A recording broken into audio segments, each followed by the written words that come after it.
एक बार की बात है, एक छोटे से गांव में सैम नाम का एक छोटा लड़का और उसकी छोटी बहन लिली रहते थे। वे एक दूसरे के प्रति अपनी दयालुता और प्रेम के लिए जाने जाते थे। अपनी अल्प संपत्ति के बावजूद उन्हें हमेशा जीवन की सरल चीजों में आनंद मिलता था।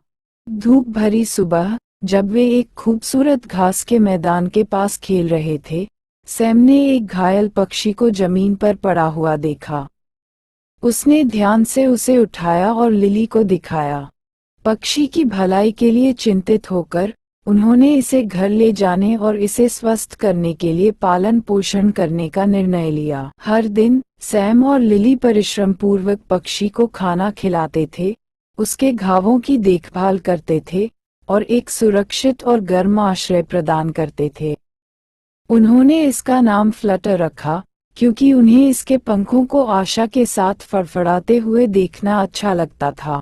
समय के साथ फ्लटर ने अपनी ताकत वापस पा ली और बच्चे उसे फिर से स्वतंत्र रूप से उड़ते हुए देखकर बहुत खुश हुए। एक शाम, जब सैम और लिली फ्लटर को आसमान में उड़ते हुए देख रहे थे, उन्होंने देखा कि बच्चों का एक समूह लाठियों के साथ एक बिल्ली का पीछा कर रहा था, क्रूरतापूर्वक उसे नुकसान पहुंचाने की कोशिश कर रहा था। सैम और लिली ऐसी क्रूरता को बर्दाश्त नहीं कर सके, इसलिए उन्होंने तुरंत हस्तक्षेप किया।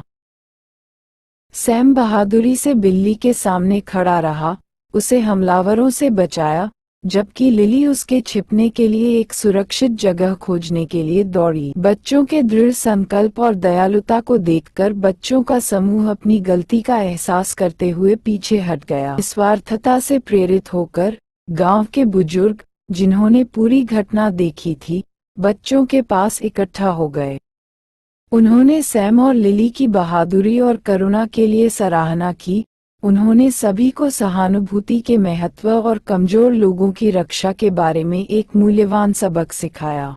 उस दिन के बाद से सैम और लिली स्थानीय नायक बन गए, जो अपनी दयालुता और बहादुरी के कार्यों के लिए जाने जाते थे। उनके कार्यों ने ग्रामीणों, युवाओं और बूढ़ों को समान रूप से सभी जीवित प्राणियों के प्रति दया और सम्मान दिखाने के लिए प्रेरित किया। जैसे जैसे समय बीतता गया, सैम और लिली बड़े होते गए, लेकिन अपने साहसिक कार्यों के दौरान सीखे गए सबक को कभी नहीं भूले। वे जहां भी गए, दूसरों की मदद करते रहे और दयालुता फैलाते रहे।